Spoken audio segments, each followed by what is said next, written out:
A haunted house. Whatever hour you woke, there was a door shutting. From room to room they went, hand in hand, lifting here, opening there, making sure a ghostly couple. Here we left it, she said. And he added, oh, but here too. It's upstairs, she murmured. And in the garden, he whispered, quietly, they said, or we shall wake them. But it wasn't that you woke us. Oh, no. They're looking for it. They're drawing the curtain, one might say, and so read on a page or two. Now they've found it, one would be certain, stopping the pencil on the margin. And then, tired of reading, one might rise and see for oneself, the house all empty, the doors standing open, only the wood pigeons bubbling with content and the hum of the threshing machine sounding from the farm.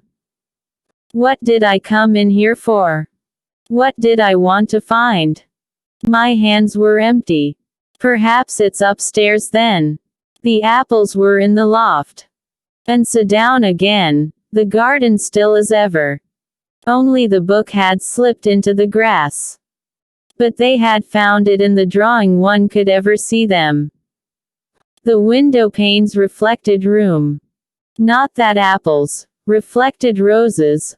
All the leaves were green in the glass if they moved in the drawing room, the apple only turned its yellow side.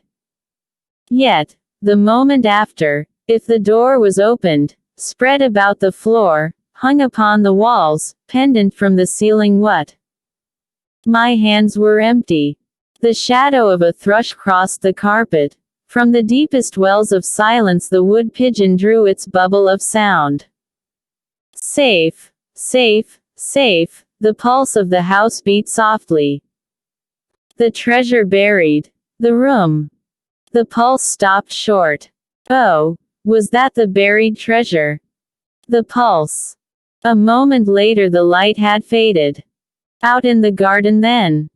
But the trees spun darkness for a wandering beam of sun. So fine, so rare, coolly sunk beneath the surface the beam I sought always burnt behind the glass. Death was the glass. Death was between us. Coming to the woman first, hundreds of years ago, leaving the house, sealing all the windows, the rooms were darkened. He left it, left her, went north, went east, saw the stars turned in the southern sky, sought the house, found it dropped beneath the downs. Safe, safe, safe, the pulse of the house beat gladly, the treasure yours. The wind roars up the avenue. Trees stoop and bend this way and that. Moonbeams splash and spill wildly in the rain. But the beam of the lamp falls straight from the window. The candle burns stiff and still.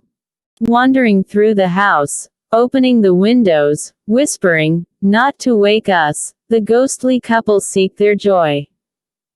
Here we slept, she says. And he adds, kisses without number. Waking in the morning, silver between the trees, upstairs, in the garden, when summer came, in winter snow time, the doors go shutting far in the distance, gently knocking like the pulse of a heart. Nearer they come, cease at the doorway. The wind falls, the rain slides silver down the glass. Our eyes darken. We hear no steps beside us. We see no lady spread her ghostly cloak. His hands shield the lantern. Look, he breathes. Sound asleep. Love upon their lips. Stooping, holding their silver lamp above us, long they look and deeply. Long they pause. The wind drives straightly, the flame stoops slightly. Wild beams of moonlight cross both floor and wall, and, meeting, stain the faces bent, the faces pondering, the faces that search the sleepers and seek their hidden joy. Safe, safe, safe, the heart of the house beats proudly. Long years, he sighs. Again you found me. Here, she murmurs, sleeping, in the garden reading, laughing, rolling apples in the loft. Here we left our treasure stooping, their light lifts the lids upon my eyes. Safe. Safe. Safe. The pulse of the house beats wildly. Waking, I cry, oh, is this your buried treasure? The light in the heart.